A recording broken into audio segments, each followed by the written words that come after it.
여러분 안녕하십니까? 오늘의 싸이원 뉴스는 스마트폰으로 하는 즉석 코로나 검사에 대해서 알아보겠습니다. 오늘 소개할 즉석 코로나 검사는 유전자 가위와 관련이 있습니다. 유전자 가위는 올해 노벨 화학상을 수상하는 두 명의 과학자가 개발하였죠. 엠마누엘 사펜티어 박사와 제니퍼 다우드나 박사. 이 중 한 명인 다우드나 박사가 참여한 연구팀에서 간편한 코로나 진단법을 개발한 것입니다.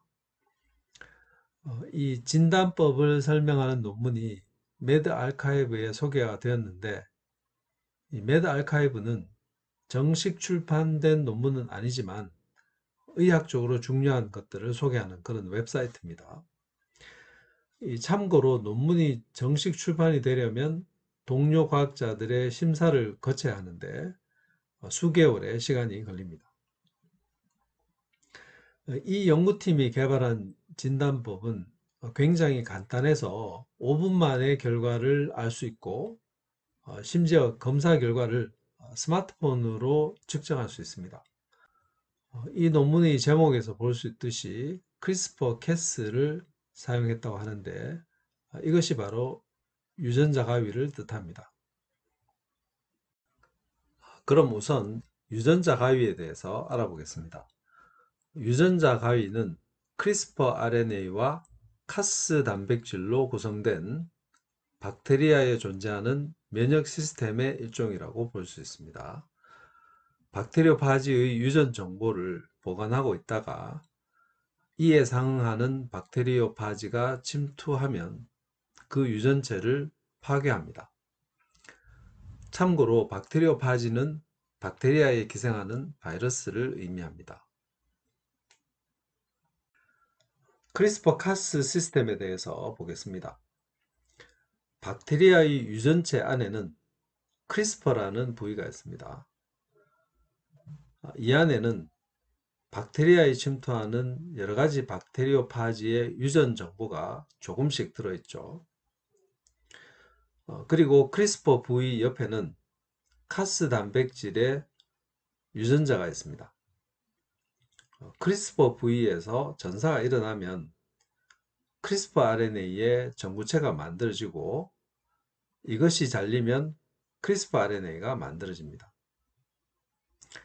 각각의 크리스퍼 RNA는 서로 다른 박테리오파지의 유전 정보를 가지고 있습니다.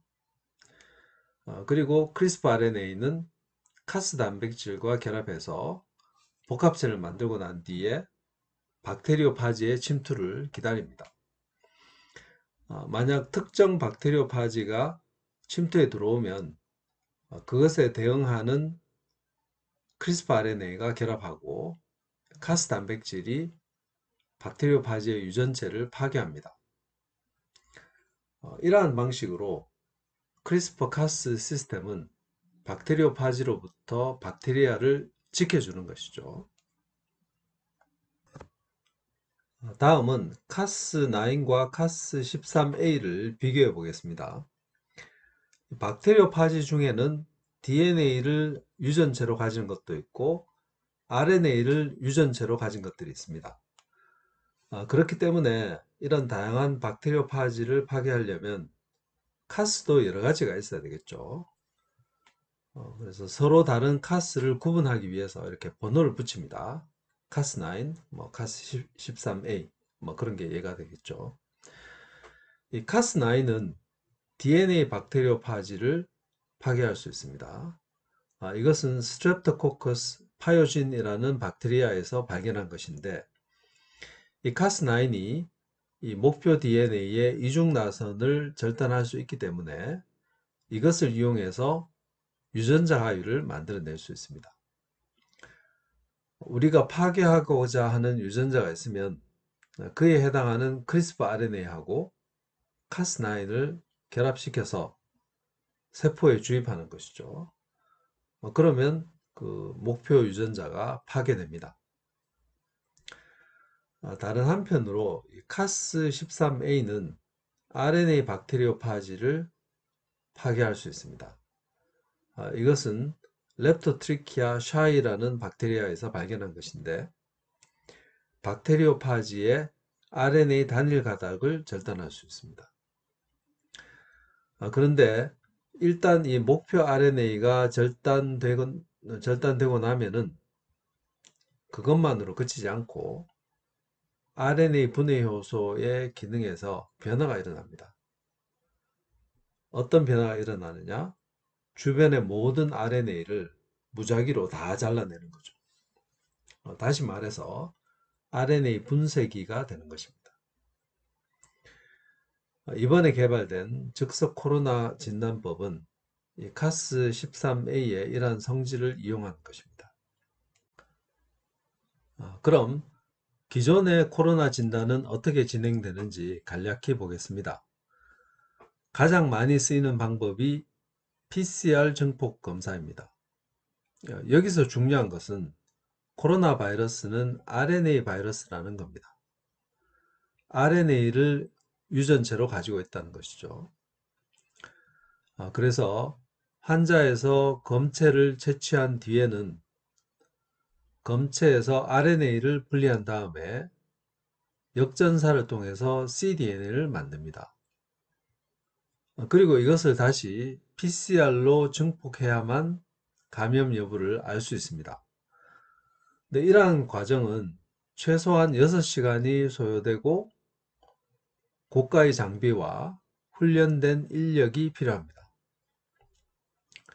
두 번째는 면역항체 검사인데 환자의 혈액에서 코로나 바이러스의 항원에 결합하는 IgM과 IgG 항체의 존재 여부를 측정하는 것입니다. 그렇지만 항체가 생기려면 감염이 되고 며칠 지나야 검출이 가능하고 또 코로나 감염이 없더라도 항체가 검출될 수 있기 때문에 이 PCR 증폭 검사에 비해서 정확도가 낮은 그런 단점이 있습니다. 그럼 지금부터는 이번에 개발된 즉석 코로나 바이러스 진단법을 보겠습니다. 우선 검체로부터 RNA를 분리합니다. 그리고 검체에 카스13A와 코로나 검출용 크리스퍼 RNA를 결합해서 넣어줍니다.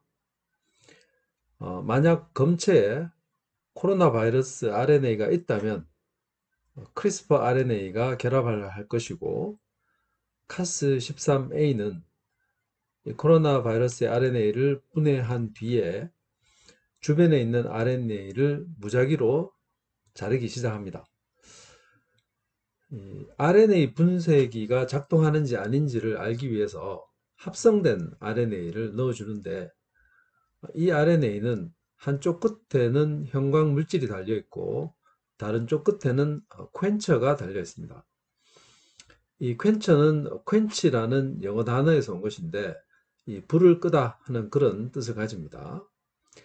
만약 그 퀘처가 형광 물질 근처에 있으면 지금처럼 같은 RNA에 붙어서 퀘처와 형광 물질이 가까이 있으면은 이 형광을 꺼버립니다. 만약 RNA 분쇄기가 작동한다면 RNA가 분해되면서 형광 물질과 퀘처가 떨어지고 형광을 띠게 됩니다. 이때 형광의 세기를 측정하면 코로나 바이러스가 검체에 있는지 없는지 알 수 있습니다. 그런데 형광 물질이 빛을 내려면 레이저를 쏘아 주어야 하기 때문에 레이저 발생 장치가 추가로 필요합니다. 그리고 이 방법의 민감도를 보면은 1 마이크로리터당 100개 이상의 바이러스 입자가 있으면은 검출이 가능합니다. 이러한 민감도는 PCR 증폭 검사보다는 민감도가 좀 떨어지긴 합니다만 이 정도만 해도 충분하다고 합니다. 이 방법의 장점은 PCR 증폭 과정이 필요 없기 때문에 즉석에서 결과를 볼 수 있습니다. 그래서 한 30분 정도면 충분하다고 하네요. 또 이 연구자들이 이 방법이 정확한지 검증하기 위해서 PCR 증폭 검사로 코로나 양성 판정을 받은 검체들의 이 방법을 써보니까 한 5분 만에 양성 판정을 내릴 수 있었다고 합니다. 그런데 이 카스13A를 바이러스 진단에 사용하는 것은 완전히 새로운 것은 아니고 이미 셜락이라는 방법이 개발되어 있습니다. 그렇지만 이 셜락이라는 방법은 PCR 증폭 과정이 들어가 있어서 시간이 더 걸린다고 하네요. 네, 그럼 지금까지 설명한 것을 애니메이션으로 보도록 하겠습니다. 여기 붉은 선은 코로나 바이러스의 RNA입니다. 그리고 여기 둥근 것은 카스13A와 크리스퍼 RNA가 결합한 그런 결합체입니다. 이 크리스퍼 RNA는 서로 다른 곳에 결합하는 두 가지를 쓰는데 한 가지를 쓰는 것보다 더 신호가 세지기 때문에 두 가지 크리스퍼 RNA를 사용한다고 합니다. 그리고 형광 물질과 캔처가 결합된 RNA를 섞어줍니다.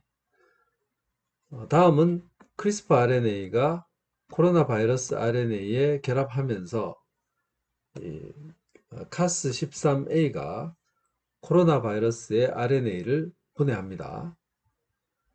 그래서 코로나 바이러스의 RNA가 분해된 뒤에 이 카스13A는 RNA 분쇄기로 변해서 주변의 RNA를 자르기 시작합니다.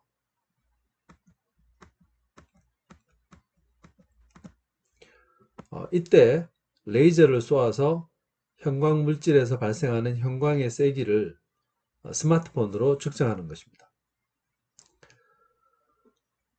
이러한 새로운 방식을 이용한 코로나 진단법이 사용되어서 코로나의 확산을 막을 수 있기를 기원하면서 오늘의 사이버 뉴스를 마치겠습니다.